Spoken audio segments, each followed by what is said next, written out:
Oh, wow. Great studio audience today.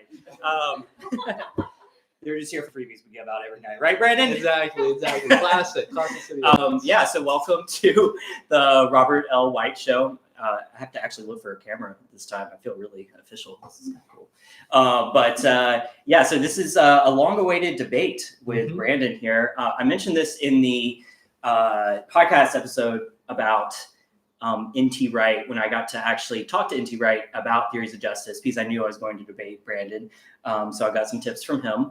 And so we've been talking about doing this for a while. And after I win this debate, does N.T. Wright come on and then I get to debate him? He's the boss that you have to get to. There are probably a few people in between. I feel like that's quite a jump. But so if you're listening, thanks for tuning in. You might want to check it. Has your mom texted she can hear it. Good. That was if we did 90 minutes of actually one of my debates with Ryan, I accidentally left it focused on him the entire time. It was a Hangouts debate. So every time I was talking, it was just showing him the whole time for over an hour, but it's still a good debate. Anyway, so welcome. Please hit subscribe if you like this sort of stuff. I love talking about philosophy and apologetics. And just to introduce Brandon here, ever since I heard that he worked at a funeral home because he wanted to understand death better, I realized he was a good person to have, a very interesting person that either terrifies me or intrigues me, maybe a little bit of both. He has a philosophy degree. He also was a debate champion in high school of sorts. Did you win any what's your deal? A couple different tournaments, but back in high school. There you go. Okay. But so I really shouldn't be doing this because I've never done a timed debate of any sort. So so basically we're talking about today is the title of the debate is Theories of Justice. Is retribution necessary for it? And so before we talk about what that means, kind of do some quick intro, since we don't have a moderator here, I'm just going to go through the format. So what we're planning on doing is we're going to give some quick introductory comments on the topic, because a lot of people are like, what does that even mean exactly? And then we're doing 10 to 15-ish minute openings. Brandon's going to go first. Brandon is for retribution is necessary. And then I will give a 10 to 15 minute opening. Then we're going to do 5-minute cross-examine, which I think will be really interesting, where we get to ask each other questions. And then we're doing 10 to 15 minute rebuttals. And then we're going to do 20 minutes with our wonderful audience here, where both and a lot of these debates, they have Q&A, but I also just want to hear what you guys, think. Obviously, especially after hearing us talk, what that sparks in your mind about the topic and your own theories. So after that, we're just going to do 3 to 5 minute closings each. So in total, that should add up to about 90 minutes. But we'll see how it all goes. I think that's most of the. The only other thing is, since he believes in retribution, if he wins, I have to be punished somehow. And if I win, I'm going to forgive him out of the kindness of my heart. Because I don't believe in retribution. So it seems only fair. Doesn't seem fair. But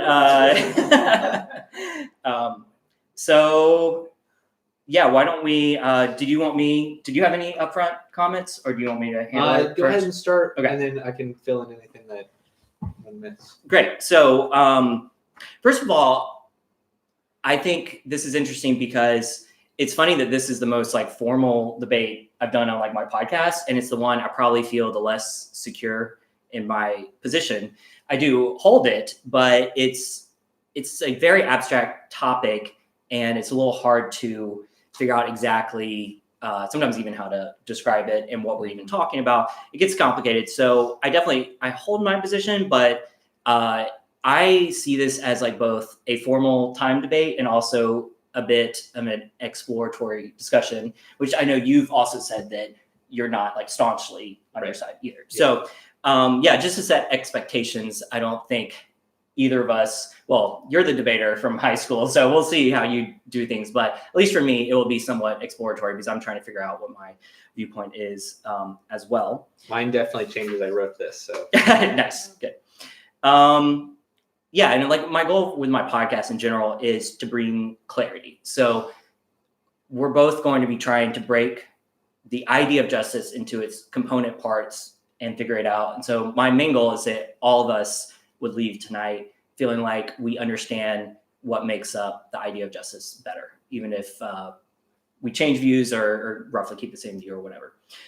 So yeah, one thing up front with this topic is justice is a pretty large word that could encompass a lot of different things. And one thing that we are not going to be focusing on is the practical application of it, because that gets very hairy and tough to figure out on its own, even when you know what fundamentally you think about justice. So we're talking about fundamentally what justice is, what are the requirements of justice to be rendered, and crucially, is retribution a part of that? And retribution simply meaning a punishment served out to the wrongdoer, essentially. Is that necessary for justice to be served? And that's, you could call the traditional view. It's definitely the practical view. And this is where the practical versus abstract comes, because when you're talking practical, you're starting to talk about does the prison system work and all this sort of stuff. And that's a little bit hard to, that's a whole nother can of worms. So there's alternative theories of justice, like the restorative. Do you know the names of some of the other ones in particular? restorative seems to be the biggest one. Okay, yeah. So, and I don't even think too much in terms of like one camp. I'm just trying to think in terms of like what makes up justice. And I'm questioning if one of those parts is retribution. I'm not sure that is one of the parts once you break it down. So I'm going to have notes on my phone. I'm not texting anyone, just FYI. So yes, we're going to be focusing on the abstract. And then the other thing that this really comes home to is theologically for Christianity, like what happened on the cross with Jesus, because that obviously was some rendering of justice, but it was also forgiveness. What transaction was happening, if it was a transaction. Theories of atonement are a whole nother topic about like, was it Christ setting an example? So that is where it is important for Christianity, and also the idea of like a final judgment, like how is punishment meted out by God in the final judgment. And even if you're not religious, those are great, I think, thought experiments of detaching justice as an abstract idea, because that is what these things like the cross and final judgment, they get to the heart of justice, you would hope. And so they're still really helpful, I think, thought experiments. So yes, we're focusing on that fundamental abstract idea of what justice is. Yeah, I think that's all I had as like kind of moderator introductory remarks. Did you have anything else? I don't think so. I think that about covers it. Is there? Yeah. Oh, knocking. Yes. Yes. So in different forms of debate, if somebody agrees with an argument, they'll often knock. And so we've invited our audience to knock when points come up that they like. They can also hiss if there's a point that they don't like, but that is slightly less encouraged. And in the live chat, you can also knock, however you want to do that. Yeah, we will be constantly stopping the debate to look at the live chat to see if someone typed the word knock. So all right, great. So yeah, just to go over the format again, 10 to 15 minute openers, cross-examine, short cross-examine, 10 to 15 minute rebuttals, Q&A, open discussion, quick closer. So Brandon's gonna take it off. Do you mind if we pray real quick beforehand? Yeah, let's go for it. Great. God, thank you for this time together. Thank you for giving us minds to seek you. We're interested in this topic because it's a part of your heart, and we want to know your character better.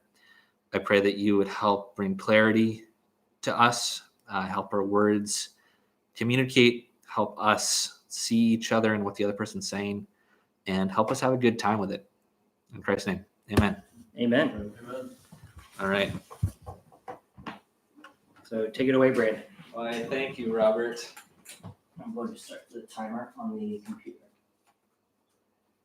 Good, because my phone, I think, would fall off this, so. Okay. I'd like to start by introducing my weakest point. I'm going to be arguing that justice requires retribution, but the more I think about this concept and read what I think God has to say about it, the less my concept of justice seems to line up what I think the cultural norm is. I am afraid that as I begin to talk, you'll begin to think to yourself, even if I were to agree with him, this just isn't justice. I would like to say that this is because I've begun to uncover distinctions that have hitherto been covered up by the English language and how we use the term justice, though on the other hand, I might have just so lost my way that even our definitional maps don't track where I've gone. I guess you all will get to be the decision makers for that. So what do I mean when I say that justice requires retribution? I primarily mean two things. One, when moral rulings stem from a desire to protect the vulnerable, our impulse to punish the perpetrator when arising from love of the vulnerable is a good and righteous thing. This does not mean that our desire can simply be lived out or given priority among our actions. It needs to be put in its proper place. But, and importantly, it has a proper place. Two, when our moral rulings are between equally powered parties, it makes intuitive moral sense for the harms that arise from the party acting in the wrong to be primarily borne by the party in the wrong. This too, however, needs to be put in its proper place. Simply thrusting all the consequences of the wrong action on the wrongdoer is often a bad idea, but also to try to distribute them among everybody can be equally as foolish. To flesh out these ideas, I'll need to do two things. First, attempt to the degree that I am able to show what values retribution in justice ought to be subservient to, or to put it more directly, discuss what justice is pointed towards such that we can intuitively understand what would be necessary to act justly. Secondly, in order to make sense of these lofty concepts, I will need to put them back into the real world. And don't worry, I'll do both of these things a little bit later on. But first, let me just clarify a little bit more about what Robert said at the beginning. We're not talking about a legal concept of justice here. Even if we are entirely right about justice, one of us, still translating that into a legal code would be a very complicated matter. You have to take into consideration biases, the fact that sometimes juries are going to be wrong, et cetera, et cetera. And so anything that we say here is not simply or naively prescriptive for any legal implications. So what do I mean, what does it mean to say that justice requires retribution? Well, I certainly do not mean that justice is retribution. I'm not saying an eye for an eye and a tooth for a tooth as that idea is thought of now, which to my understanding is rather different from its original biblical context. That is not a sufficient idea of justice. I'm not saying that causing an evil person to suffer is in some important way what makes something right. What I'm saying is that justice requires retribution, and retribution is integral to justice, though not sufficient for justice. It's a necessary but not sufficient condition. I think that this is true for two reasons, and they are broken up by the two things that I highlighted earlier.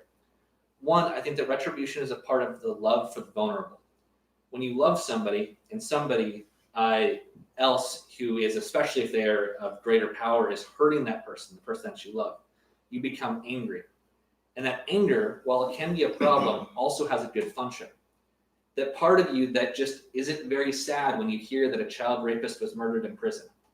The part of you that isn't satisfied when you learn that Stalin merely died of a stroke.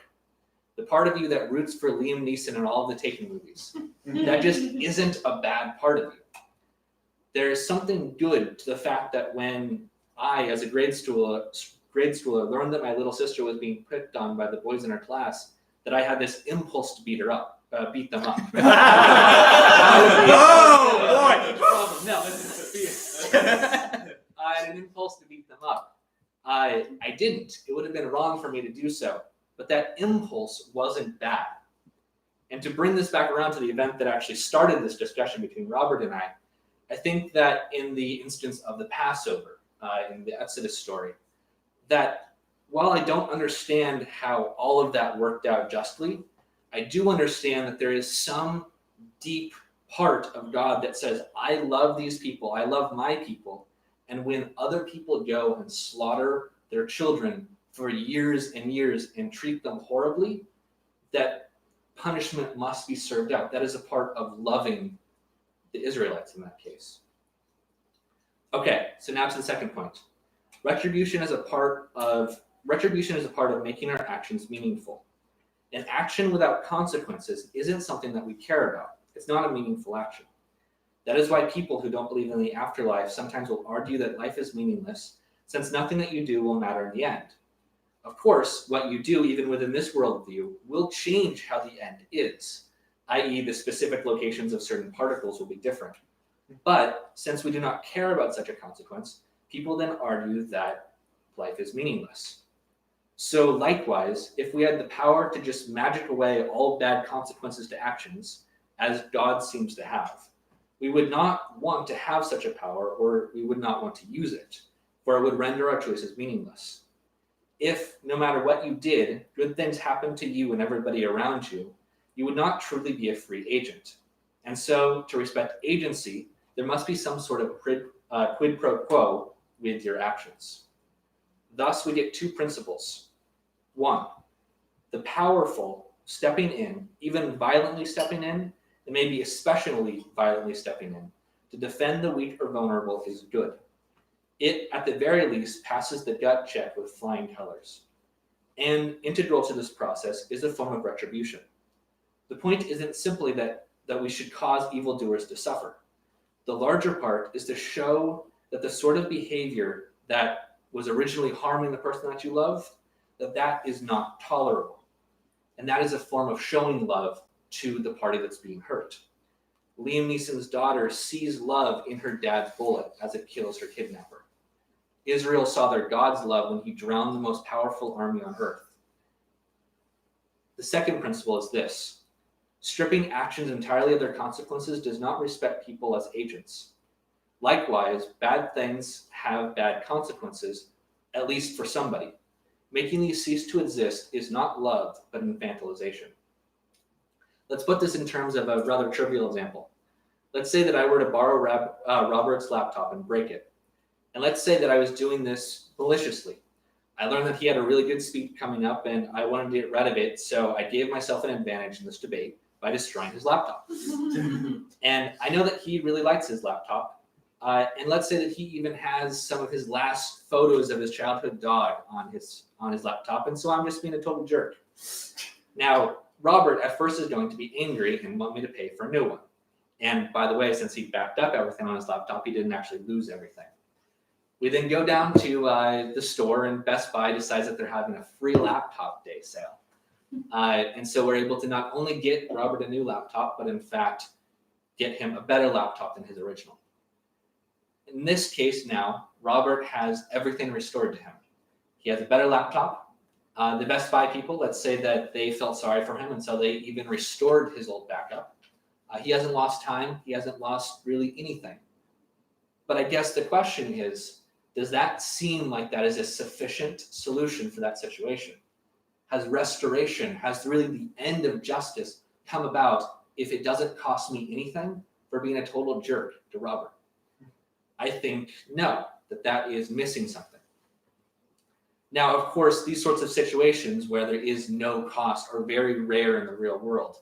The odds that my malicious behavior happens to be on Best Buy's free laptop day sale is super slim. But the important thing is that seemingly God could snap the bad decisions just into the ether. He could supernaturally heal and even upgrade Robert's laptop. I bet he wouldn't. And I think that God would probably make me pay for a new one, and that he would be right to do so. And this brings us to the important point. The retribution in both of these cases isn't simply an eye for an eye, again in the modern sense. It is going somewhere. The Egyptians aren't subject to 400 years of slavery while the Israelites kill their babies. Instead, a mighty miracle is done that brings nations to fear God. Likewise, Robert doesn't just get to bust up my laptop. Instead, I have to buy him a new one. It's not an eye for an eye. But likewise, if God just healed Robert's laptop or teleported the Israelites out of Egypt the moment that the Egyptians got a bit mean, we would think that there is something missing, something key. And that's what I'm arguing. Not that justice is retribution, not that suffering for the sake of suffering makes things right, but that suffering on the way to making things right is necessary and in a weird way makes things even more right. Okay, so now I bet I hear you thinking to yourself, what about the cross? Isn't that a instance of forgiveness that seems to take away punishment? Well, my answer is sort of a yes and a no. Before I go into that, let me just obviously note that the cross is large, huge. I don't understand it all. We're not going to talk about all the parts of it, but this is going to be talking about the cross as it comes to retribution. So first, to continue the distinction I was making earlier, the line of protective justice, the line of protective justice and justice as mediation. I wanted to talk about both of those. First, the cross is justice as protection. I think that the cross is Jesus saying to us, I know you are hurting. I know what happened to you, and I know that it's absolutely wrong. In fact, I stepped down from heaven and suffered in this way to be sure that nothing like this ever happens again in my kingdom. At the same time, I love the person who hurt you. I love him just as much as I love you. And so because of that, if you must cast stones, please cast them at me. At the same time, Jesus then reminds us, and remember that the way that we are doing this, you not punishing the person who wronged you, that same grace will also be extended to you. By doing this, Jesus can hold in tension the sometimes incomprehensible wrongs that people do to each other, while also moving us towards a place of retribution. He can say, what happened to you is wrong and I won't stand for it. But because I love your abuser, I will protect you by healing him. The other paradox of the cross that I think gives us agency is the fact that these things aren't just snapped away. I think that people will argue against the wrongness of an action by saying, well, it doesn't hurt anybody, or who does it hurt? I think that this gets to a central point, that the wrongness of a thing, in at least one important way, has to do with how it hurts people. And so if God miraculously just took away how any consequence might hurt somebody, then the sin that he's coming to save us from is not really sin in a meaningful way. What would actually be bad about that action? However, we cannot, while still being in a relationship with God, atone for that sin. We can't pay for that sin. And so once again, Jesus walks this incredible paradoxical line of saying, this suffering is real. You actually caused this, but I will take it on. And as somebody that we then grow to love, we then get to, I guess, suffer in that too. But it's a type of suffering that leads us to a deeper understanding of his love for us and to a deeper place of intimacy and vulnerability with him. So I'm beginning to run out of time, so let me just make a couple last points. As I've said, I think that retribution, as it comes to justice, is a very complicated thing. I think that we as people will not really know how to do it. And when it comes to exactly how we're going to bring it into justice, we have to be looking at what do you want to come out of this justice? And I think that the correct answer is restoration, that we should always be aiming for restoration, but because of our need for agency and because of our need to show those we love that we want to protect them and that the abuse that happens is wrong, that requires some element of retribution. I then think that the miracle of the cross is that Jesus was able to walk both of these things simultaneously, that he was able to both show love and with sort of an iron fist say that this is going to be unacceptable going forward, while also not making us pay because we couldn't pay. The point of that justice was to lead towards restoration in our relationship with God. And consequently, retribution had to be subservient to that. And if retribution is subservient to that, we could not pay. And that's ultimately going to be my case. So I'm going to send the floor over to Robert.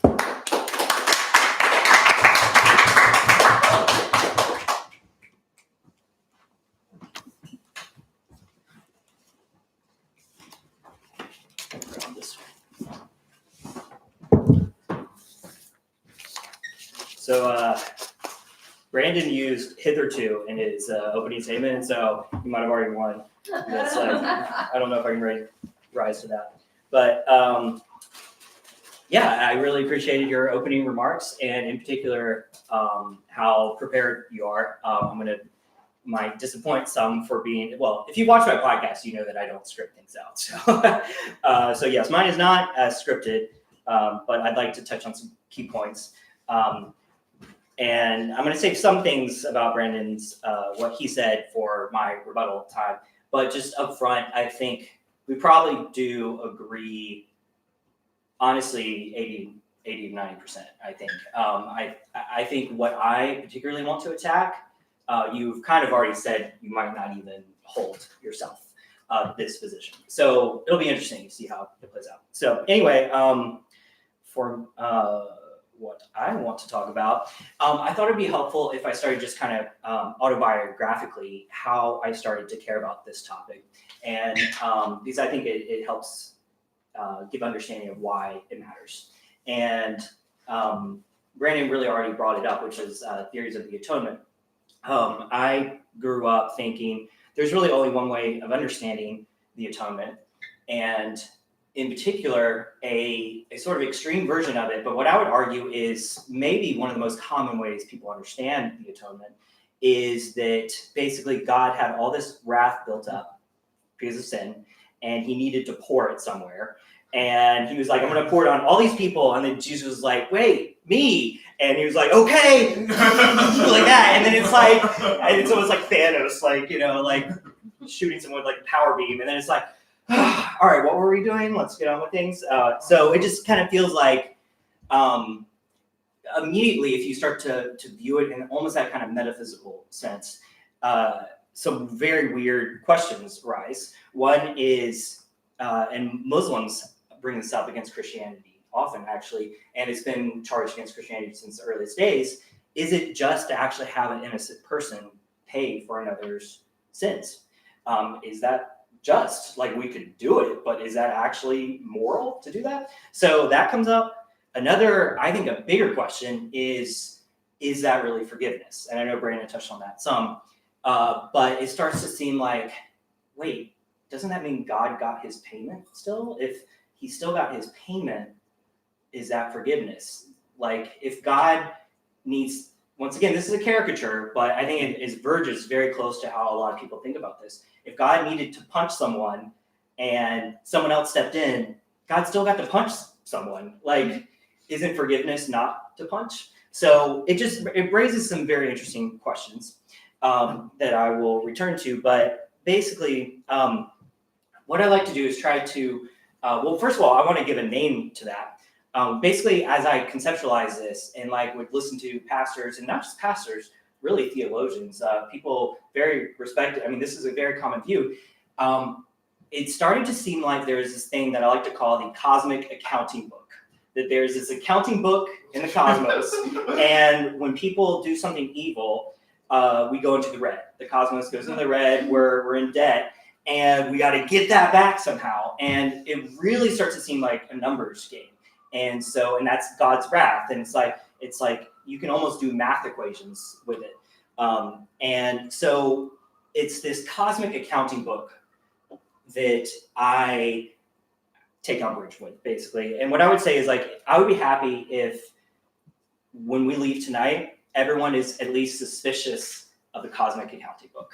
We might still believe in something called retributive justice, but if we are at least suspicious of this adding the numbers together to get a result, and God just has to get that number, then I would like I would be happy if we're suspicious of that. And I'm going to return to one idea in that to make it a little more stark near the end. But so what I want to do real quick is just try to reboot, start fresh, and build up, try to figure out what we are sensing when we think about justice, when we see a murderer, a rapist, think about Hitler.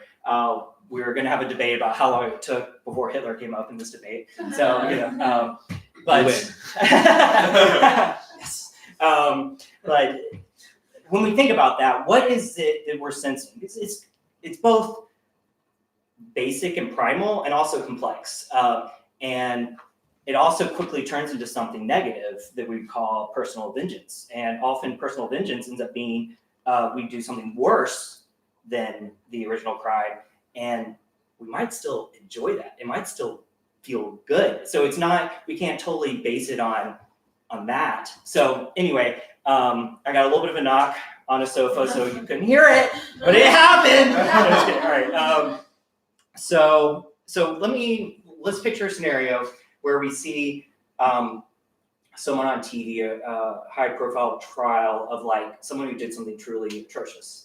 And what is that sense? Like, what is that sense when they get acquitted and everyone knows they did it? Let's say, and where it's like, oh, justice wasn't done. So I want to briefly see if I can break that into the component parts and see if retribution is one of those elements missing. So I think the most obvious thing that has to happen for justice to be done is the evil has to cease, that we have to stop the evil from happening. This is the most obvious one. Like, justice clearly has not been rendered if Hitler is still committing genocide. Like, obviously, that is the most fundamental, that we have to stop that evil from happening. Secondly, I think there's a very fundamental sense, and I think implicitly and sometimes explicitly, Brandon was alluding to this a lot, but there's this very deep sense that we want evil to be called what it is, and everyone to know that was evil, and what you did, no, you were the one that did something. I'm accidentally pointing at the camera. I was actually picturing like the person on trial, but not you. But we want the best word is vindication. Like, you can kind of have this thought experiment of what if Hitler won the war and most people think that what he did was okay. That just like a chill up our spine of like, no, it really ties into our sense of truth. And truth is such a both fragile and core part of our existence. And when there isn't vindication and when something bad is not called bad, there's a sense of this deterioration of reality, and we want to bring that back. In fact, one term, I think British people use this more, but I think N.T. Wright talks about it, is setting things aright. And I think it's a really helpful term. We want to, and actually justify on your computer, like justify text. It's like bringing things back into order, setting things aright. And so if Hitler, if we don't get some cosmic declaration, some equivalent to some cosmic declaration that what Hitler did was wrong, there's this itching sense of just that lack of vindication. And so I would say that is separate from simply Hitler's suffering. What I'm talking about is the deep sense of fulfillment we get when that person on trial who did the awful thing is convicted, and like the judge has some concluding statement that's like really deep about how they affected people's lives, and it's like it's this deep vindication of the truth is being told, that this person thought they're going to get away with it, thought that maybe in their sick mind it was okay to do this, and publicly declared, we're saying this was not okay. So we have two things so far. The evil has to cease. The evil has to be declared evil in some, I don't know how to measure that, but somehow, obviously, when you're talking about God, that is the ultimate declaration, that it's him, God declaring something evil. So the third is where it gets tricky. And third is where we have that sense of evil needs to pay. The person needs to pay. What I'd like to do is argue that when you break out the feelings of why we want that person to pay, there isn't one that is what could plausibly be called retribution. And what I mean by retribution is they kind of have to suffer to rebalance the books back to the cosmic accounting book. And once again, I think this is where we're going to agree. You said earlier to me, unless you've changed your mind since last week, that you don't believe in the cosmic accounting book, And so, in a sense, like we probably do agree at the most ultimate in the end. But so anyway, that sense of the evildoer has to pay. I think we can actually divide that out into separate feelings. One is we want we want an example to be made.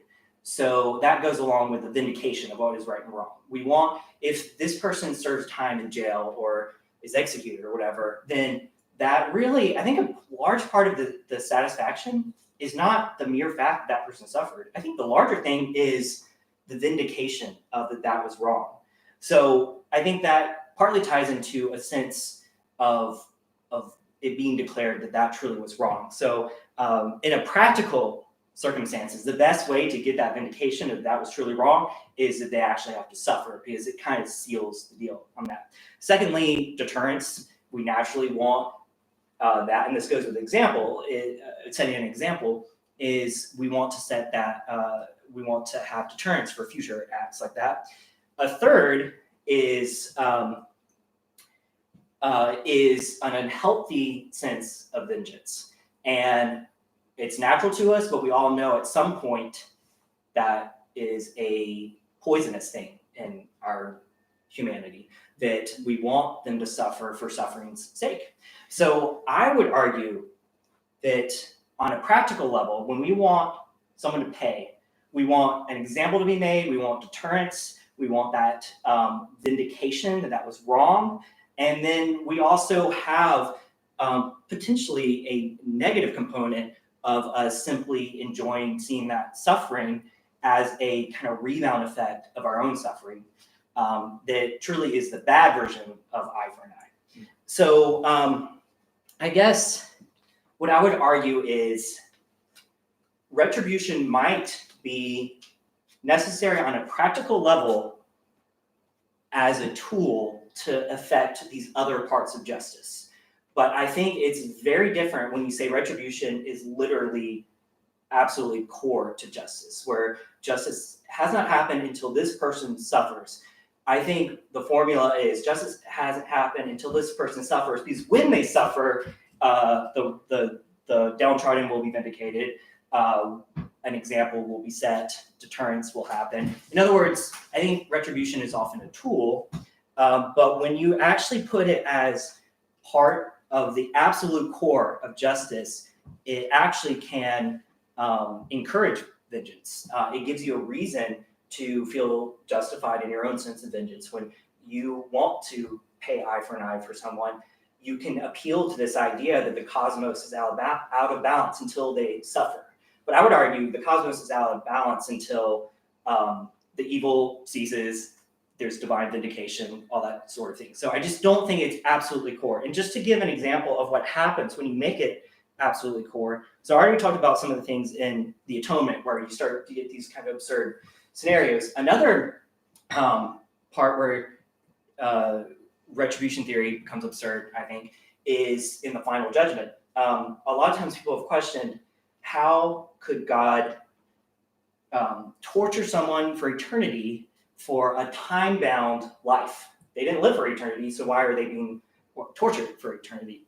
First of all, I do not believe in eternal conscious torment. I don't think that's even biblical, personally. I believe in what's called annihilationism, which is ultimately people are snuffed out of existence if they're not with the program, you could say.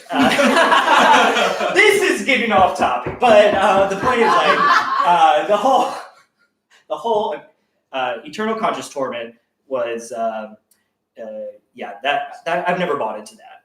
That's always been a problem for me. But anyway, even if you believe in eternal conscious torment, you have this problem of like, okay, this person lived 75 years and okay, let's put them in fire for eternity. So this is a common theory among theologians. A common theory is that maybe it's that when they're in hell, maybe they've earned, and they even use the term accrue, which back in Cosmic Accounting book, we're back to that, accrue 80 years of punishment in hell. So they're in hell, but guess what? When they're in hell, they start cursing God and start being selfish, and they've accrued more punishment. And God is like, oh, I was almost done with you, and now I got to punish you longer. And then it's like, oh, I was almost done with you. Oh, dang. And literally, this is a common theory of how eternal conscious torment could be just. And so to me, that, once again, you're adding numbers in an accounting book. It's like God seriously can't simply say the evil has ceased, the vulnerable have been vindicated. God has shown up and said what you did was wrong, and that person, now for the evil to cease, and talking about free will, I'll have to talk about this more in my rebuttal, but for that evil to cease, maybe that person does have to be snuffed out of existence. But that's very different than having to torture them for specifically 80 years, because in the books, that's what adds up for the 2 murders that person committed. So, yeah, so in sum, the Cosmic Accounting book is my target here, and it will be really interesting to see what Brandon thinks about that. Thanks, guys. All right, do you want to cross-examine me first, or do you want me to cross-examine you first? I'll ask you first, I guess. Okay. Is that what we Sounds should good. do? Since I don't know what makes most sense. All right, 5 minutes. All right. So we decided we're both going to stand for this. All right. Well, I mean, should be safe for your rebuttal, but like, what's your initial take as far as like me targeting the Cosmic Accounting book, and where do you think the key pivot point there is? I think that you have a metaphysical, you're skeptical of a metaphysical accounting and how linear that has to be. And I'm with you on that. I think where we disagree is going to be in whether or not, even if there isn't a metaphysical accounting book, whether or not almost pretending as though there is something like that is practically useful. And that's sort of where I got into the mediation thing, and the idea that wrongness necessarily has consequences, and to remove those consequences, to remove the suffering, is to deny that agent agency. And so even if there isn't an accounting book where all the numbers need to be lined up, there is still a sense of there is brokenness here. Right. And if that brokenness that brokenness has to go somewhere. And that's really fishy metaphysical language. Mm-hmm. But I think that's ultimately where I'm going to land, what I'm going to argue. Okay. And I think that's where we'll differentiate, is I don't think there's a metaphysical accounting book, Yes. but there is a practical utility to dreaming up such an idea. Okay, if that's true, then how do you address the accruing sins in the final judgment? Like, do you agree with how some theologians posit that, or do you think, oh, that's absurd, you're in the Cosmic Accounting book there? Like, what's your thought? I really don't have very clear views on hell. I think that he thinks about death all the time, but not hell. Like, come on, like. Right. I think that my intuition is to line up mostly with C.S. Lewis in The Great Divorce, and to say something like, the problem is a willful removal of oneself from the presence of God. Within the presence of God, there is goodness. As you remove yourself, that goodness decreases, and your own brokenness begins to cause you suffering. And out of a fear and a pride that internal brokenness is going to be exposed and that you'll have to internally come to account of it, one will continue to push farther and farther away. Mm-hmm. I think that there is an option to move camps, move in a positive direction. Yeah. I think that's very probable. That being said, there is an internal logic to sin and what would lead somebody to finally hide themselves from God.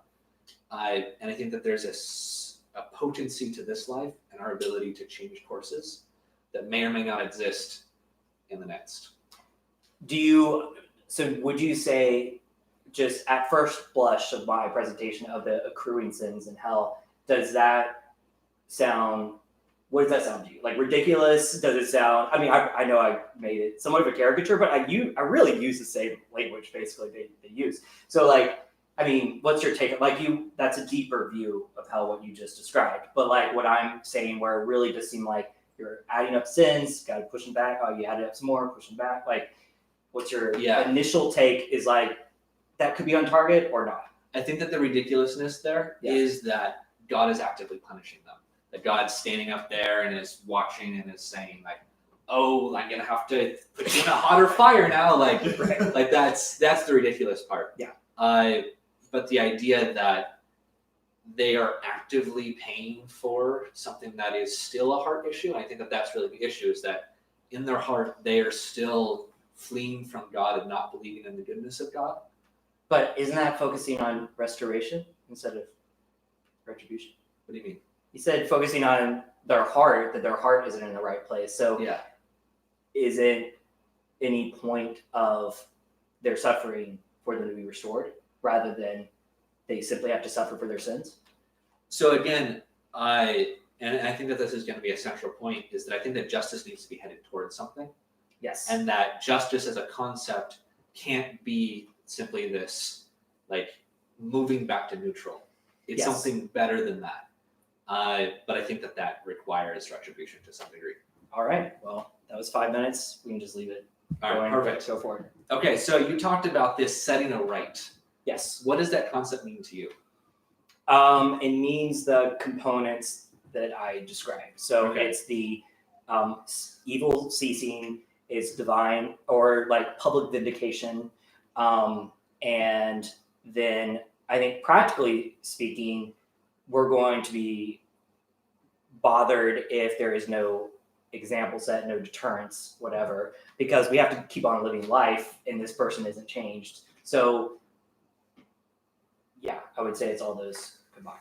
Okay, that sounds like it's attempting to move back to neutral. Would you say that that is an appropriate account of what you're talking about? Yeah, I think at base, when I'm thinking in terms of justice and setting things right, it's merely, just getting back to neutral, you could say. Okay. Imagine this sort of situation. So there's somebody who does something wrong. You sort of play the tape forward. Their evilness is exposed. They learn a lesson, et cetera, right? Yeah. What if God was able to snap his fingers, we turn back the clock, all the consequences of that evil get reset, so we're back to neutral, but we then keep the way that that affected people in their heart. So that evil person has still learned a lesson, even if they do not consciously know how they learned the lesson, it's still in there now intuitively. The people who saw that example have that impression still on them.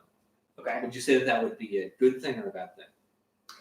I think that's a very hard situation to judge because you're kind of like rewinding time, sort of, or just like everyone gets back what they had lost or something. Everyone gets back what they had lost, including, and I think that in order to like remove the emotional damage, you have to also remove some of the memory.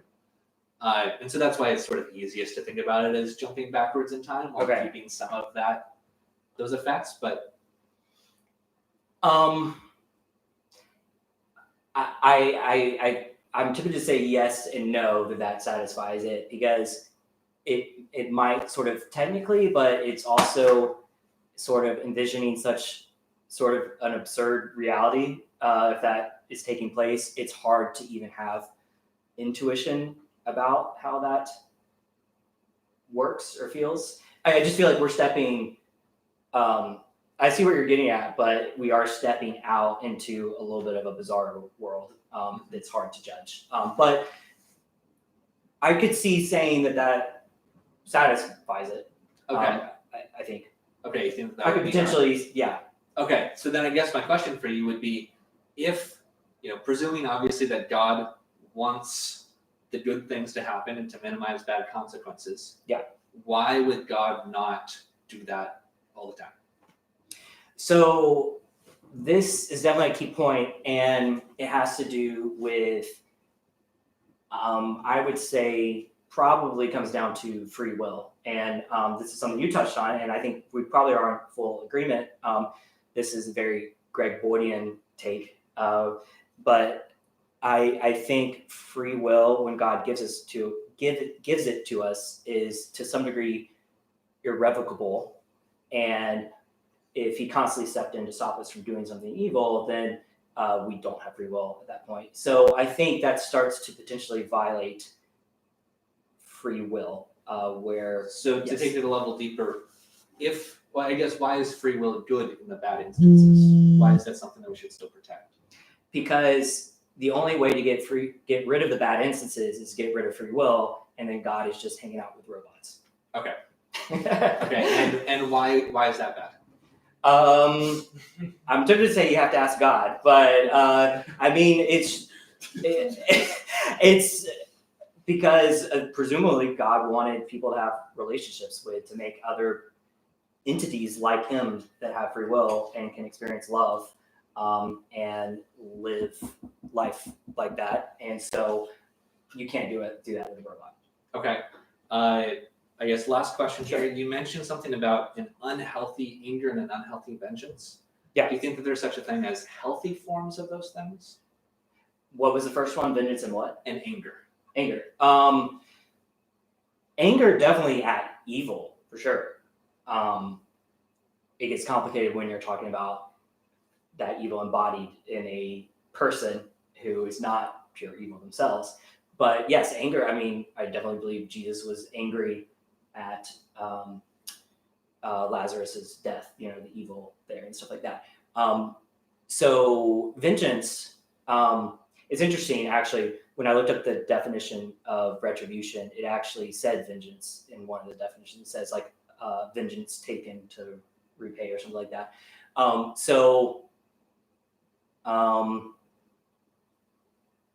I think plausibly, in the kind of what I'm giving the account of now, plausibly, whatever sensations we feel about justice, none of them could be called vengeance except the negative version. So I would probably say vengeance, once you set aside the good stuff we feel, what's left is vengeance, and it's bad. All right. Cool. Good. Awesome. That's our time. Give me one moment to just kind of collect thoughts from that speech. I'll give you 1 moment. Wonderful.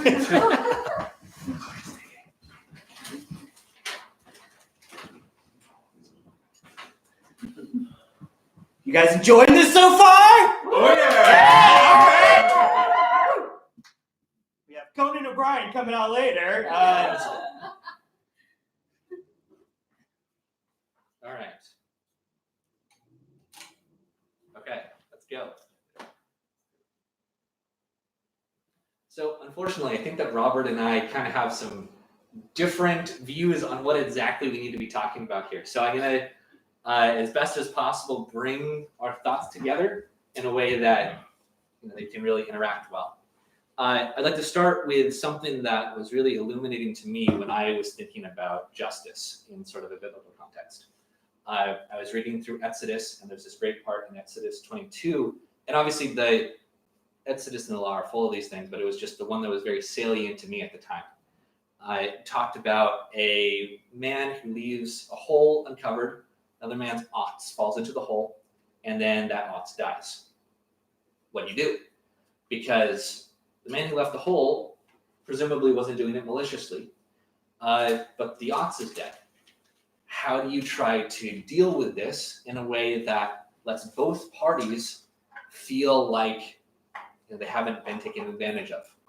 And the answer is, at least within Exodus, the answer is that you have the man who left the hole open pay for the animal, buy the animal at the price that it would have been if the animal was alive, and that man gets to then receive the dead animal. So he gets to do with the dead animal whatever he wants to do with it. So I think that when we're talking about justice, and this is why I wanted to break it up into those two categories. You have justice as it comes to protection, and then you have justice as it comes to mediation. And I think that some of the issues here come from a confusion of those two things. Could you define mediation for me? I just want to make sure. Yeah. So I think mediation, that's a perfect example of mediation. You have a problem. Sometimes it was sort of the laptop example, to be honest. Yeah. Sometimes it's malicious, sometimes it's accidental, but fundamentally a wrong has been done. There is something that has happened where at least one of those parties is now at a loss, and you need to find a way to deal with this in a way that then brings the community back together. And it has to bring the wrongdoer, sometimes that's malicious and sometimes that's accidental, back into the community, while also making the person who was wronged not feel as though, they were given the short end of the stick and are now just angry at this other person all the time. And so the example of the free laptop, right? Like, at the end of the day, if you then got this free laptop and it cost me nothing, even though I tried to hurt you, I think that there would still be anger that you would have towards me. And I think that there's a fairness and a justice to that.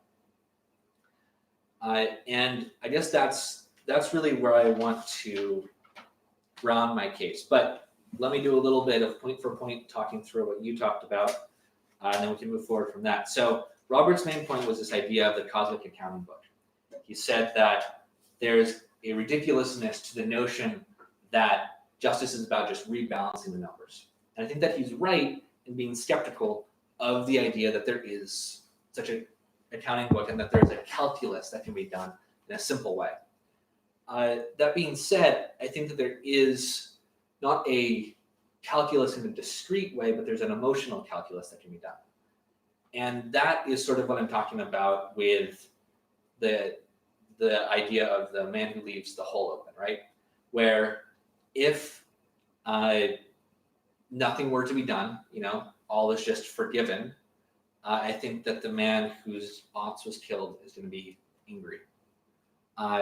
If, however, the man who left the hole open has to give the guy 2, 3, 4 ox to make up for it, there's a sense that he's now going to be angry because he's going to feel taken advantage of. So I agree that there isn't this strict linear calculus, but I think there's an internal sense that certain punishments do fit certain crimes, and if there is a certain amount of payment that needs to be done before a sense of being hurt, violated, taken advantage of, can really be offloaded. And that is more what I want to get to. So that's about relationship restoration. And that's the point, the direction that I think justice should head towards. Throughout your speech, you seem to talk about justice a lot, and this is why I asked about this in cross-examination, as simply a getting back to neutral. That justice is the sort of thing where a wrong happens, and then we do things that then bring us back to the starting point. And I think that actually embeds a lot more of this idea of the cosmic accounting book into it than my view does, which is that view says that there is this starting point, there's this very linear digression, and then there's this very linear progression, and you can just get right back. It's very numeric, even if it isn't in a cost and minus way that Robert is accusing the retributionists of holding. I think that my view is a lot more nuanced in that it talks about the human story, that you can't just reset things. And this is basically what we got into when I was asking about, God snapping his fingers and resetting things. You ultimately believe the same thing, that it would be a violation of agency to reset things. You also said in cross-examination that if we were to be able to just magic away consequences, that you wouldn't be respecting free will.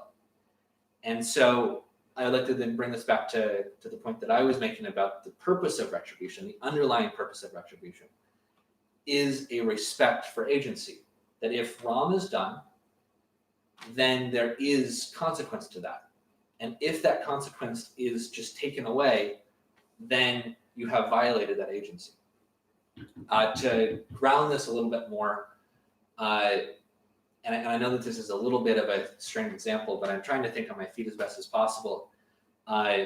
If somebody were to point a gun at Robert's head, right, and then they were to pull the trigger, and God were to just make that bullet freeze in the air and it doesn't hurt him at all, then that action of pulling the trigger, while it does say something about that person's heart, it doesn't have any meaningful impact, and there's no reason for people to care about that action.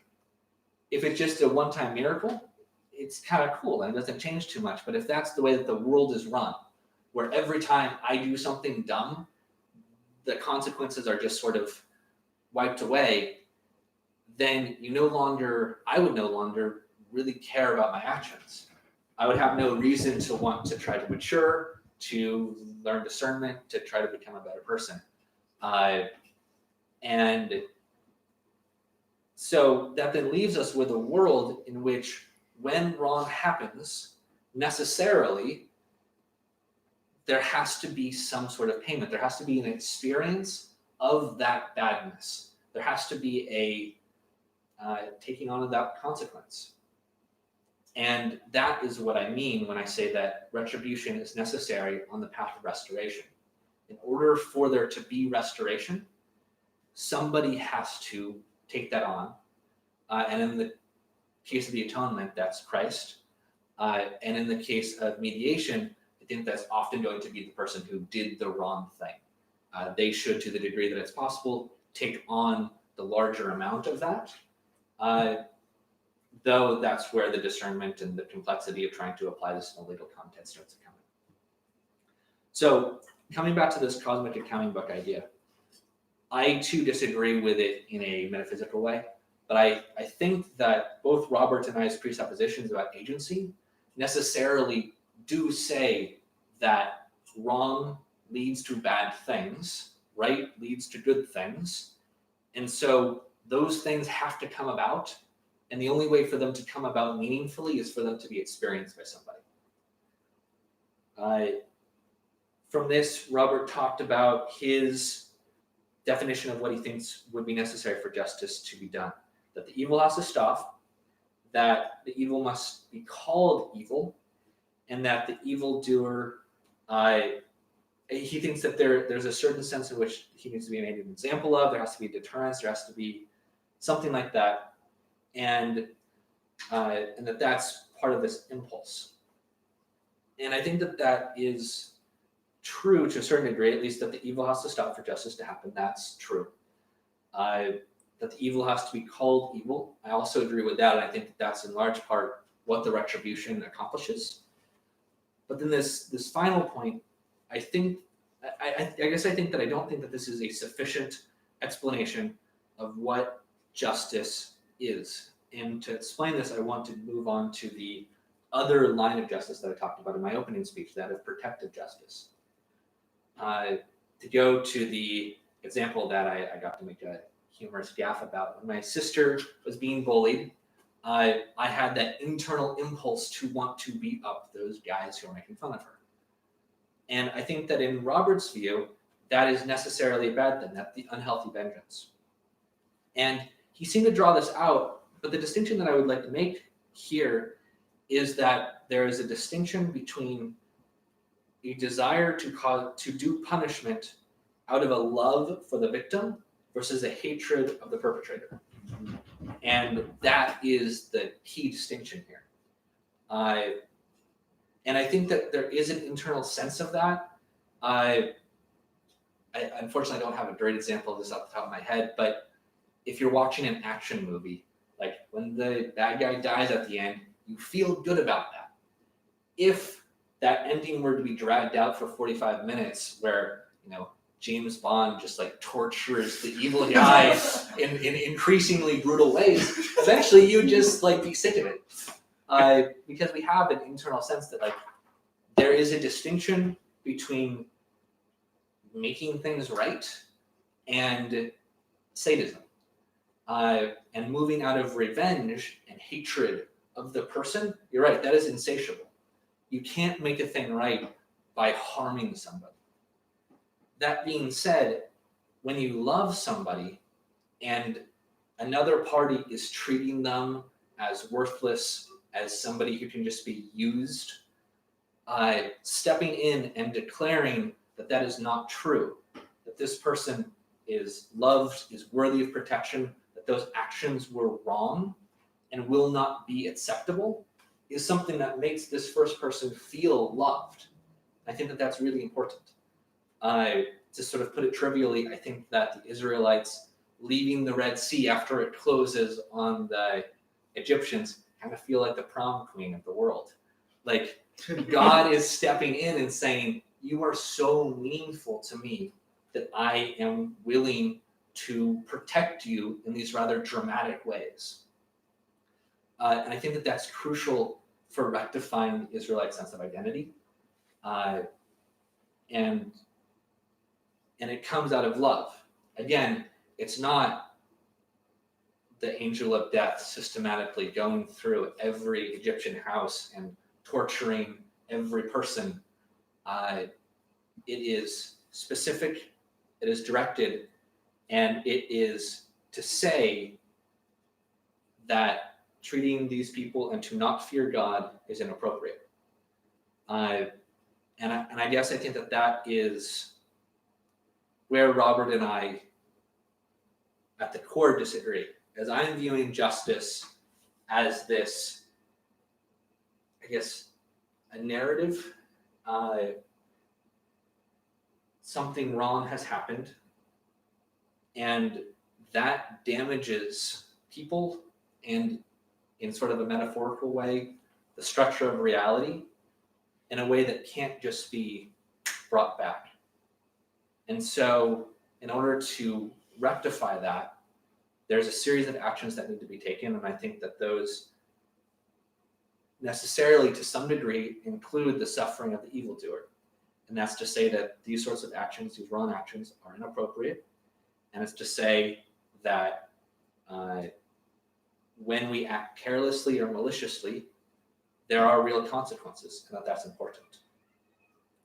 And so I think that Robert is looking at the world through slightly rose-colored glasses, and is hoping that there is a way to move the story in a positive direction without any suffering. And I think that because of the wrong that we've done, that's not how it works. And so necessarily then retribution comes into play. And that's going to be my rebuttal.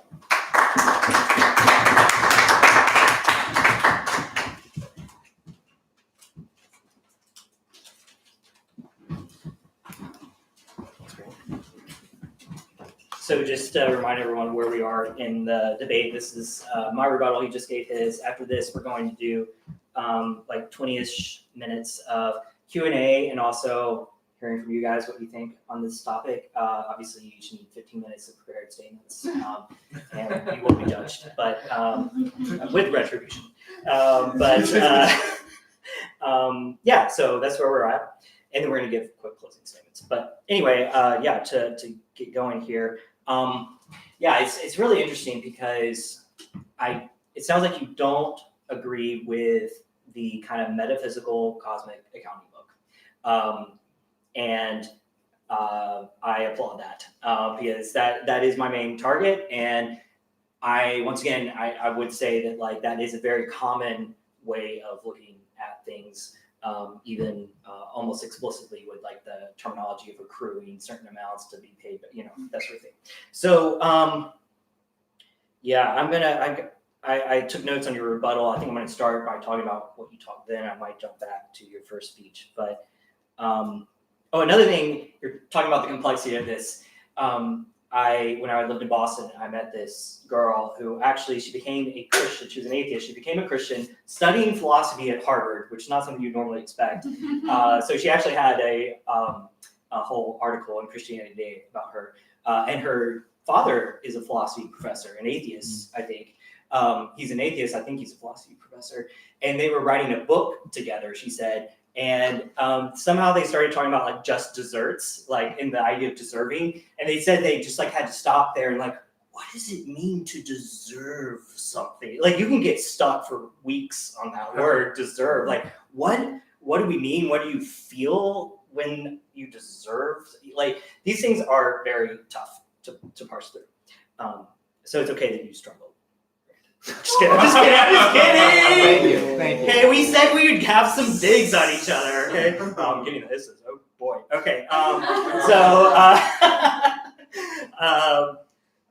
So he ended kind of saying that I look at things with rose-colored glasses about how we can mete out judgment without causing any suffering.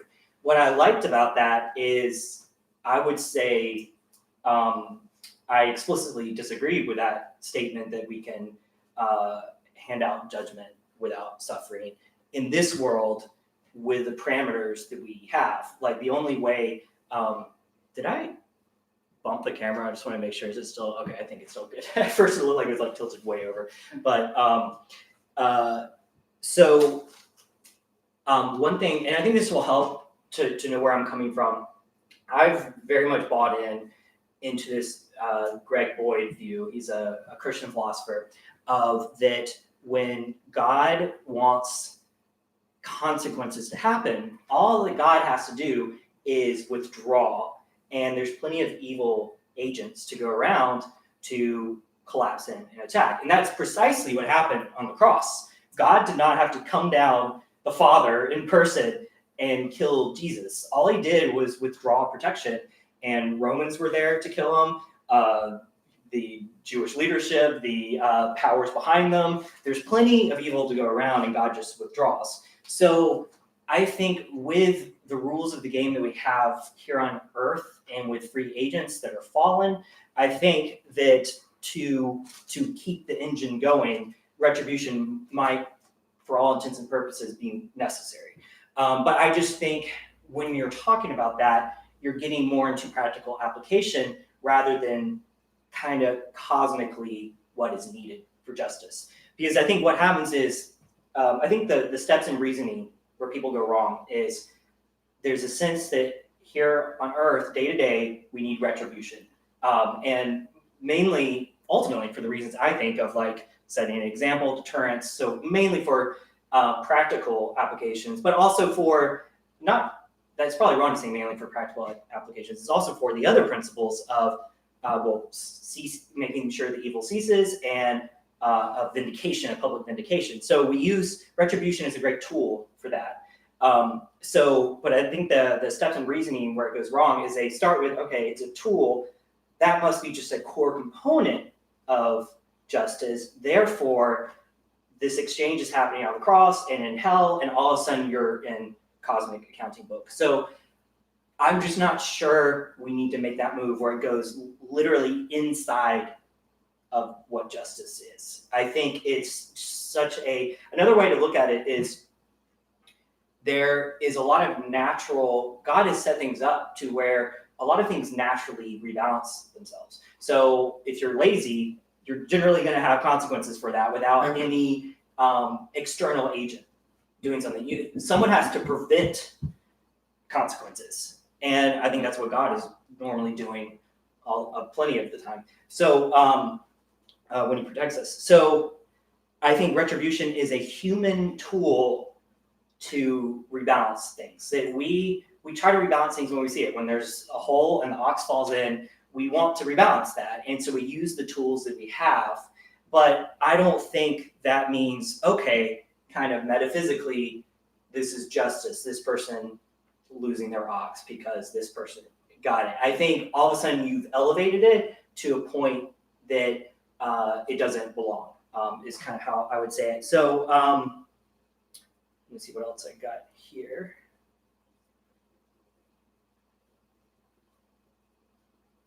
Yeah, so like when you're saying that there's this imbalance of when there's a wrongdoing, the laptop or the ox, I agree with that. I just think once you take apart the components of it, that imbalance is not, if I'm checking things off to feel justice has happened, did that person suffer? And I think it's tempting to say, yeah, that's part of it. But I think really the reason you want them to suffer is for the vindication, is for the deterrence, the example, and part of that negative side of vengeance. So yeah, I'm trying to, because I wanted to talk about when you're saying, like when you said your sister was made fun of, and that sense that vengeance, sense of vengeance, I don't think that's a bad sense. I think I would not put the word vengeance on it. I would put the word merely justice, and vengeance would be the part of you within that simply enjoys seeing them suffer, kind of, in a kind of bald-faced way, which for whatever reason, we as humans seem to move into that very quickly with eye for eye sort of thinking. So so much of what you sense when you see your sister being made fun of is right to sense that righteous anger. But I don't think the bare fact of this person, the wrongdoer, suffering, is what fixes that feeling. I think that can be separated out, and that can be a tool to affect the other parts of justice that I've talked about. So I'm trying to figure out what to concentrate on here. Do you mind if I ask you something? Yeah, go ahead. So I think that it doesn't sound, I don't think that makes sense. Okay. If the feeling of wanting to, act in that way, in that violent way, is a good thing, then to say that that's a part of, that is a feeling of justice. Yeah. But then that ever acting out any of those feelings is somehow wrong. I think that doesn't quite make sense, because you're saying that the impulse is good, and that the impulse is justice, but that what the impulse is actually towards isn't a necessary part of justice. I don't think that's true. No, I think a lot of what you want to act out is still just, but if you pick apart that one element of simply, I want to see them suffering, then you're really left with just vengeance at that point. So, like, I want to see them go to jail for what they did. Like, you're wanting vindication. You're wanting that example to be, you want the evil to cease. Like, so the part of us that literally is, I'm going to enjoy seeing them sit there in their cell and rotting. Like, that quickly becomes, when it's separated from all the rest, then that's just vengeance at that point. So, and I think part of the reason to think that is if you say, no, that's a core part of justice, is just that suffering, then I guess what I would challenge you is, like, how does that logically not end up being the cosmic accounting book? If you really include that into the core of justice, how does this not end up being balancing the books?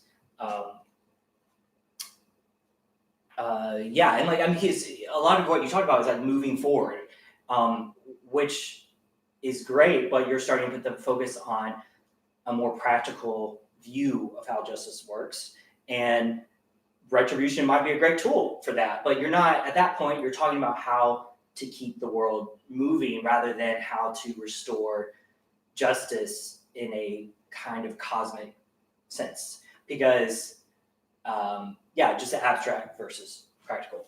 Let's see if there's anything left I wanted to touch on.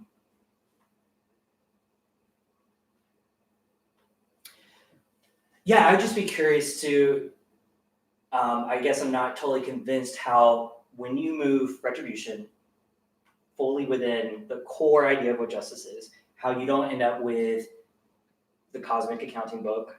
And I also would want to ask you, like, your view of the cross, if God got payment in a sense, how is that forgiveness? So I'll leave it there.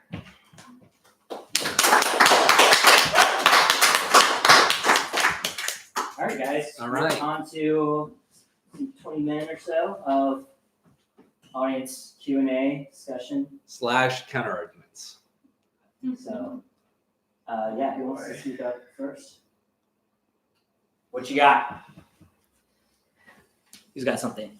It might be easy to just like start with some questions for us. Anything you want to like get clarification on, or? A question for Robert. You made a distinction between retribution as like maybe a practical thing that's like good for bringing about justice, but not something that is a part of justice itself. And that was like the distinction that you were making between what you agreed with and what you don't. What's the difference? Like, if justice is a practical, or if retribution is like a practical tool in bringing about justice, how is it not like a part of justice? Like, can you separate those? Yeah, no, I think it's because our worldview and how we conceptualize some of these things have consequences.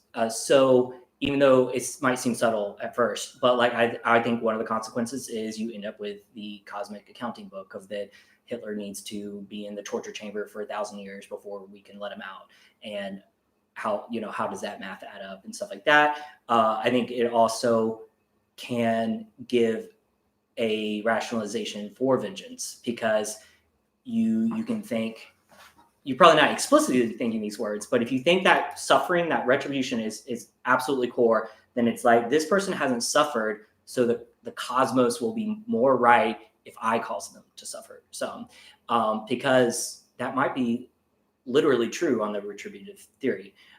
Somehow the cosmos is more put together, if you do that. So it's the same way as like, if you, in your paradigm, your worldview, you think that some injustice has personally happened to you, that just changes how you live your life. Like any of these things, like they might seem subtle how you view it, but how it has reverberating consequences. Do you mind if I speak on that slightly? Yeah. So I've been trying to figure out exactly where we disagree, because it seems like we agree on a lot of things. Yeah. But then at some point we just go separate ways.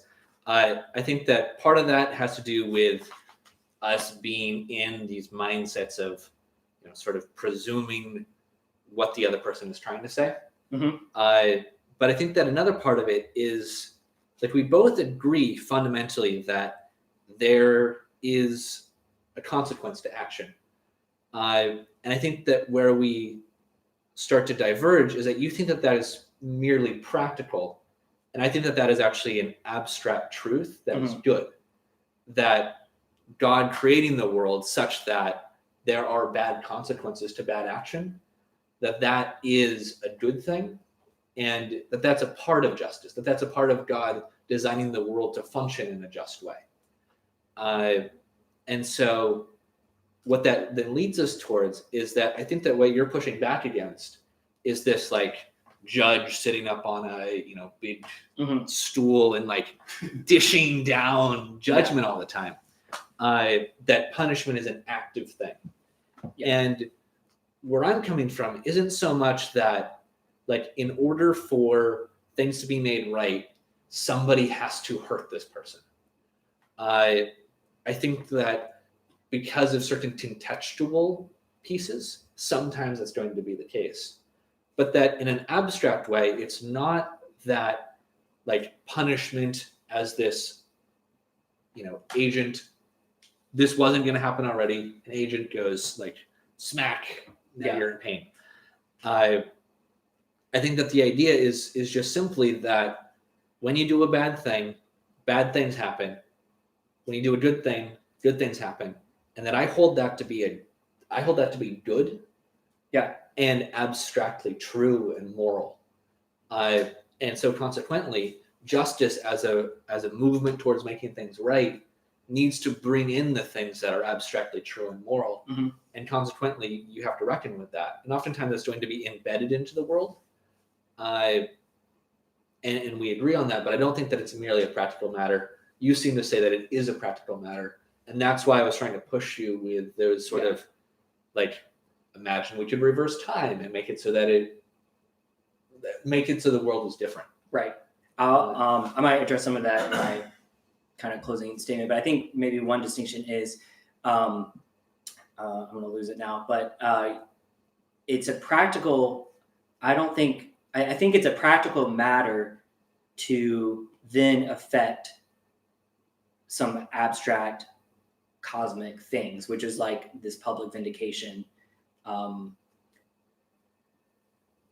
it's a practical tool to get these bigger, grander ideas, but none of those bigger, grander ideas is that person needs to suffer. So the suffering is a tool for not just a tool for practical things, but a tool for some of the deep cosmic sense of justice that we feel. But yeah, I don't know. So listening to you, it sounds a lot like one of my favorite internet videos is this kid screaming at a camera when we realize your actions have consequences. And it seems like that's a lot of what you're saying. Like bad things have naturally bad consequences. Like that's the way that the world is set up. Mhm. But it seems like a lot of times when we refer to justice, it's not just like justice happens. Justice isn't something that is just happening. It's something that we have to do, or something we have to be just somehow. So I'm trying to figure out what's the distinguishing factor between saying like, like the people taking on your sister, they do something bad to her, and that, like, as a result, they become worse people. They feel bad about that. Later in their life, it leads to worse things, and eventually, somehow, the world comes back around and slaps them in the face because they never really learned how to like treat other human beings. And those seem like natural consequences. Yeah. Versus when I think of retribution, at least, it means you coming up to them and maybe punching them in the face or something. So help me parse apart, like, how do we do justice if there are already inbuilt consequences in the world? Yeah. So I think that the thing that I'm trying to get at is minimizing the consequences and directing the consequences. Okay. So I think that you're right, that there are just the inbuilt consequences, and that I've been talking about that a lot. They make fun of her, that then decreases her trust of them. Fast forward years down the road, if they continue to act in that way, they're going to have a bunch of fractured relationships, and that's going to cause a lot of suffering for them. But then likewise, on the other side, you have a bunch of other people who have all these fractured relationships and who have been hurt by them over and over and over again. They then go and hurt other people because, unfortunately, that's often the way that humans work.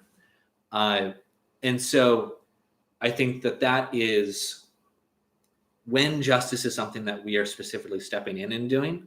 What we're doing is we are attempting to minimize the consequences and like maximize the consequences that would be a good thing to happen. So their actions, it is in some meaningful way not right, unjust for their actions and for their foolishness to affect, countless people for generations. And if we can try to stop that by, rectifying in this very, simplistic example, like my sister's sense of identity by stepping in as the big brother and punching that kid, right? And therefore, like, she's no longer hurt, and she's not then going to go on and hurt somebody else. And the hurt somehow stops there as best as possible. I think that that's murky, and I think that your question actually is actually where I need to develop my ideas further. But I hope that that's like a start to answering that question. Do you want to push back on that more? I guess my initial struggle would just be, why do we think, like, your sister being hurt, that the proper way to fix that is then by hurting somebody else? Like, we need to, like, the way to rectify our sense of identity is not to, like, love or encourage or support. I mean, I'm not saying that you don't believe in those things, but that, like, a part of rebuilding our sense of identity, like you said, is by, like, bringing harm to somebody else. And that's the distinction that I was trying to make in the first speech, and I don't think that I've done a great job at continuing to flush that out. But basically, that justice is not retribution, but retribution is a necessary part of justice. Right. So if that's all I did, like, yeah, you're right, that wouldn't do much. And to then, use the example that we're talking about with the Israelites, like, if God were to bring them out of Egypt, drown the Pharaoh, and then just, like, disappear, like, that also doesn't do much. But that first step is important to put an end to that harm and to protect. I think that, and this is where I think that it comes back to just a guttural thing, really, is that when you love somebody and you see them being hurt, there is a natural impulse to protect them, even if that's violent. And somehow that's not bad. And I think that that's not bad, at least in part, because you see that that's at least sometimes what God does. That being said, obviously there's a lot more that has to be done. And that's, I think, where we sort of don't hear each other super well, is I think that you're saying that my view of justice is very limited to retribution. And I think that justice is so much larger than retribution. trying to make things good again. I don't think it's Is it limited. I don't think it's accomplishable? limited. I just That's think good. there is a consequence to having retribution, a absolute essential part of what we think justice is, even if it's a small part. I guess. Abby. So, a scenario that is common, I'll explain, and then I want to hear how both of you would fit that into your theory of justice. So let's say, kind of trivial, I guess, someone like two people who are friends are arguing. Like me and my roommate are arguing, and my roommate says something really mean, like personally, like mean to me, and it's hurtful. And then like later when we're both calmed down, I tell her that was hurtful, and she apologizes, and it's really heartfelt, and like she feels really bad about it, and I forgive her. It doesn't seem like obviously it would have been just for me to say some really personally mean thing back. But she was not punished in any other way. So it doesn't seem like retribution was necessary to bring that reconciliation, like to bring the world back into its proper order or whatever. So is that why you're saying that retribution doesn't have to be a necessary part of justice? Would you say that that like act of confession was some sort of retribution? I don't know. So explain.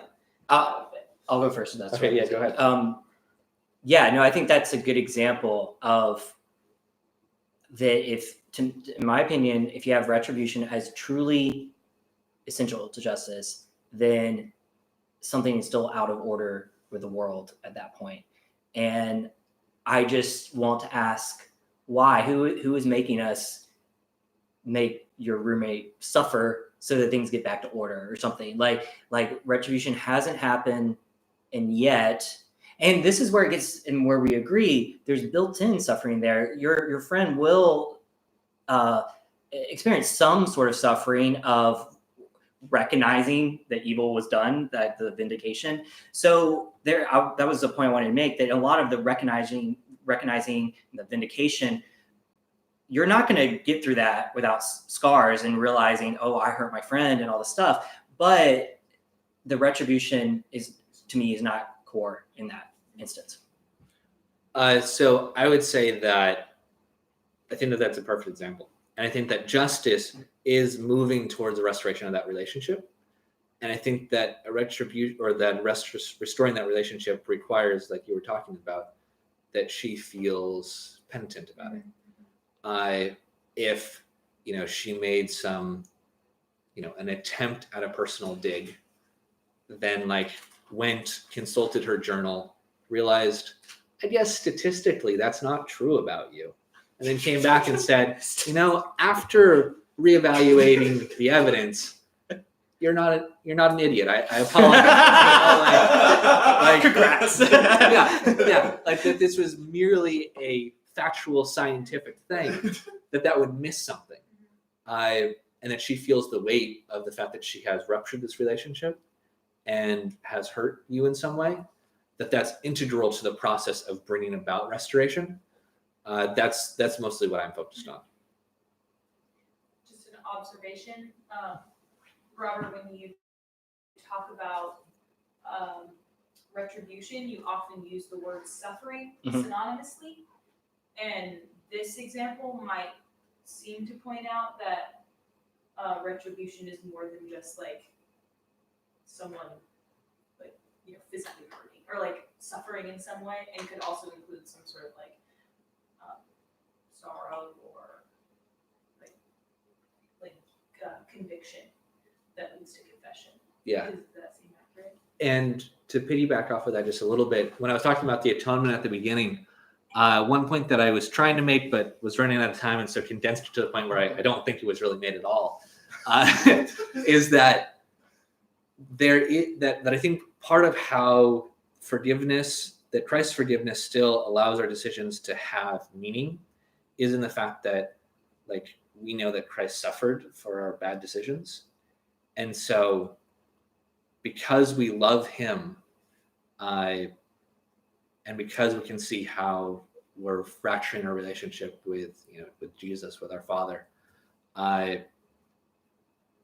that then gives weight to those decisions again in a way that just sort of snapping away consequences wouldn't be able to, without ever verging into this just like physical suffering, smacking you around sort of thing. It definitely doesn't have to be physical, because I would say using suffering in the broadest terms, so not just physical.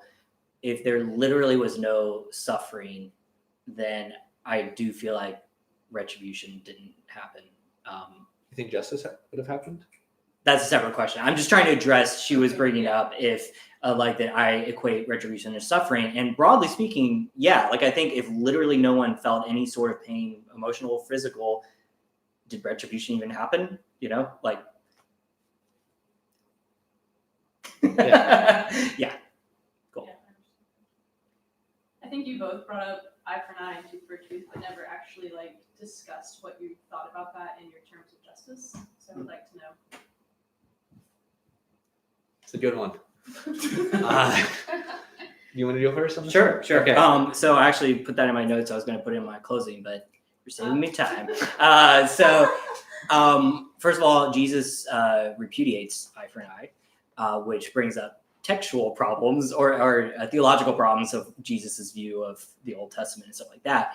But I think that's significant that eye for an eye, and obviously I think we can all agree eye for eye is sort of natural to us, and you end up with blood feuds and all that good stuff. So that's why it's powerful when Jesus repudiates it. And I think and so much of this, I know my position can sound like it's splitting hairs, but I still would hold that when you think suffering, in a sense, by itself, is a component of justice. It's not equal to justice, but it's a component of it. But it's not a means to an end. It's actually part of the end. That's a good way to say it. Is what I'm. When you actually internalize that and think that's true, then I think that's basically making eye for an eye part of the fabric of the cosmos, and I think Jesus repudiates that. So, unfortunately, I recall hearing an awesome textual analysis of that I don't remember how it works. So one of you might. So what I've heard also- is like limiting what people did. Right. Is that right? Right. So I heard something that was a lot more than that, and hopefully there's somebody else here who afterwards would know a bit more about that and we can talk about it. That being said, at the very least, I think that the abstract principle there has to do with making the punishment fit the crime. It's at least that. It's at least saying that when somebody wrongs you, you don't have free license. And yeah, I mean, that's sort of how I would work that in, is to say that basically it's a part of splitting the difference between the retribution and vengeance. At what point are you allowing bad things to happen because it's a part of bringing about restoration? And at what point are you just, harming somebody? And the fact that there's a limiting principle there is good. Yeah. Go ahead. Final question, because I know we're kind of out of time, but short and sweet.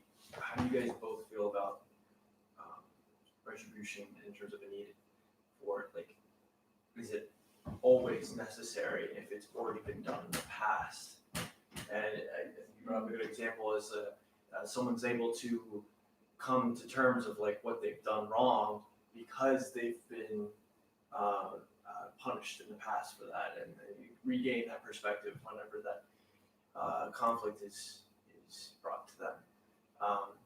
Is retribution necessary for that intuition, for that perspective to be done on someone? So I just wanted to Can you get thoughts. sum it up like, for at the end? example, calling someone names. Yeah. If I was a kid and I called someone a bunch of names and no one ever told me that was the wrong thing to ever do, Mhm. and then 20 years later, I'm calling my roommate names and they bring it up to me and say it's an issue or whatnot, and then I never come around and say, you know what, I was kind of being an asshole. Excuse my language, everyone. Is the retribution necessary for the intuition of thinking and gaining that perspective of like, I was very rude in calling someone that because of that they would have received that a punishment or that feedback or whatever you want to call it, the retribution when they were a child versus later down the road. Is that retribution needed for even future consequence where you do you need that consequence in the past so that the consequence in the future isn't necessary? So tell me if this is a sufficient summary of your question. Okay. I That was kind of all over the place. that in order that your question is, in order for evil to not happen in the future, is there a point at which retribution has to be inserted in order for that person to learn a lesson and then like not act in the same way in the future? Yes. Okay. Whether it's in their life or them observing it in someone else's life. I guess I would say, honestly, probably not. Not always. I think that that's a part of, like, the Holy Spirit working in somebody's heart. I think that there's plenty of instances where people begin to just be more Christ-like without even realizing, like, what's going on. So I think that it's not necessary in that sort of strict way. That being said, and I think that this is the direction, when you called all those people as, a kid, like bad names, right? Like that hurt them in a way that there is now brokenness that exists out in the world. And somebody has to do, I'm going to try to use a word different from suffering, but I think that might be equally as confusing. Somebody has to do work in order to try to fix that brokenness. That's required. And that is a sort of payment. And I think that that's where we start to feel like we're getting into this accounting book, is that you have to do something.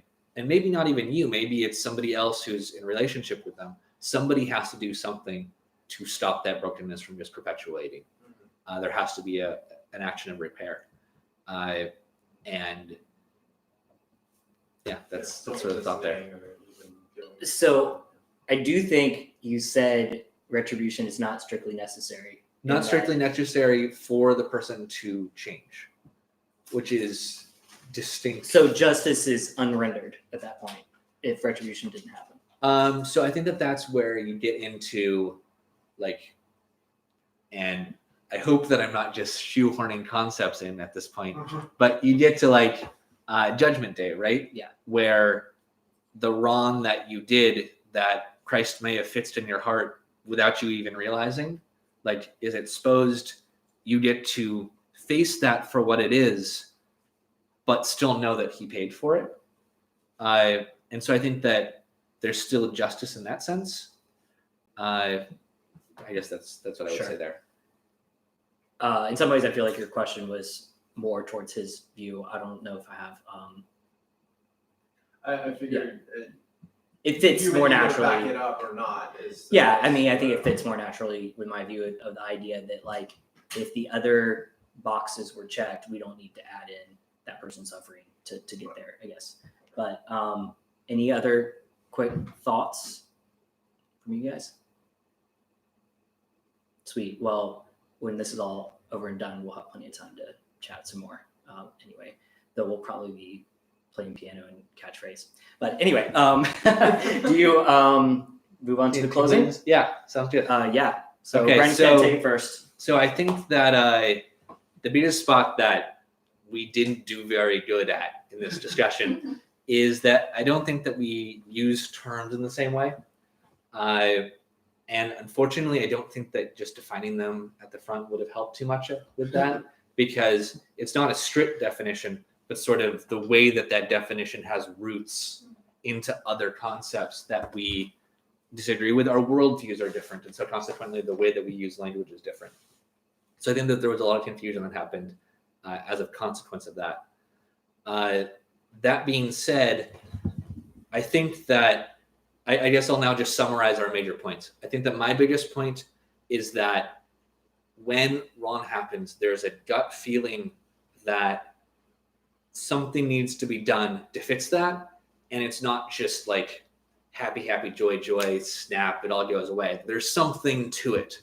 And that's not only good, that it's baked into the universe, and that's good. That was either an intentional decision by God, or just the way that things have to be because that's who God is. And, God is just and God is good. And so therefore those consequences are good. And I think that's the fundamental point that I was driving at. And then I was trying to make sense of how that can be put in context, because I agree that just vengeance for vengeance sake doesn't help anybody. And so by putting it in the context of restoration, of trying to fix a relationship, of trying to help somebody learn something, of growing as a person, that directs the way that consequence will actually play out. And so it's not suffering for suffering's sake, but it is agency, and it is protecting, or I guess defending, that impulse that we have to defend those we love. I think that your fundamental point is that people often think that just hurting people who hurt others is enough, and that's not enough. And I think that the way that you attempted to argue that is to say that that is often necessary when it comes to the practicalities, but it's not abstractly the case. That if we were to encounter a situation where you could fully restore the situation without any more suffering happening, that would be good. That would be sort of an idyllic situation that would be desirable. And I think that our disagreement comes there, is, do we believe that the world is just accidentally such that there are consequences, or do we believe that is like deeply meaningful in a way that we should conceptually defend? I think that's really where our disagreement is. And I would figure that probably has to do with our belief about, like what life is about. But that's probably for another discussion. Sounds good. Yeah, I actually think what came up during the Q&A that I sort of accidentally said, and then I was like, wait, it's a great way to sum up my position. It's that I think that suffering is always, at best, a means to an end and never the end itself. And I would argue a pure retributive theory, for lack of a better term, treats it as a component of the end. I don't think that you're saying that like retribution by itself is enough. I get the distinction, retribution is not equal to justice, but I would say that maybe ultimately the way you're viewing it, it's still part of the end rather than simply means to an end. And when I say means to an end, it's a means to some of the abstract concepts, the end of justice. It's not just a means to the more practical stuff, but still just the suffering by itself is not part of the end to set things right. And yeah, I think the only other thing I was going to mention is one of the reasons the whole accruing sins and hell thing struck me as absurd is like, and why, to me, some of these really abstract things or kind of in time sort of things help us test. They're good thought experiments for what we actually think justice is, because they're more abstracted. And I think what happens is people who have a retributive theory start to feel like if Hitler is in that torture chamber suffering for a certain amount of time, that is fixing things. And I would question that, partly because I want to first point out it doesn't literally undo the Holocaust. Like, the Holocaust still happened in history. So that part, as far as like the past, is unfixable in a sense. Like, it doesn't literally do time travel like we were talking about before. So it can't be that. So then is it, when it's isolated and just sitting in that torture chamber, it starts to seem like suffering for suffering, or as simply a part of the end of justice. And I would say it's not part of the end. Maybe it ends up being a lot of times, and I think it does end up being a lot of times part of the means. One last quick thing I wanted to say is, like, I really value agency and free will. I'm a big proponent of that, and I'm a big proponent of the idea that God can't step in to prevent us from doing things. Otherwise, we don't have free will. And so some amount of like consequences and suffering happen there. But once again, I feel like that's almost a side effect of like having free will rather than a core component of bringing justice. So anyway, guys, thanks so much for coming. Thank you. This is super fun. Thanks everyone watching online. And thank you, Robert, for hosting. Absolutely. Yeah, this was super fun, super fun. So thanks everyone for being here. And for the people watching and listening, please leave comments, give us your thoughts on what you think justice is in, I don't know, 3,000 words or less by Monday. Yeah, let us know what you think. Thanks a lot. All right. Goodbye. Yeah. Toss out.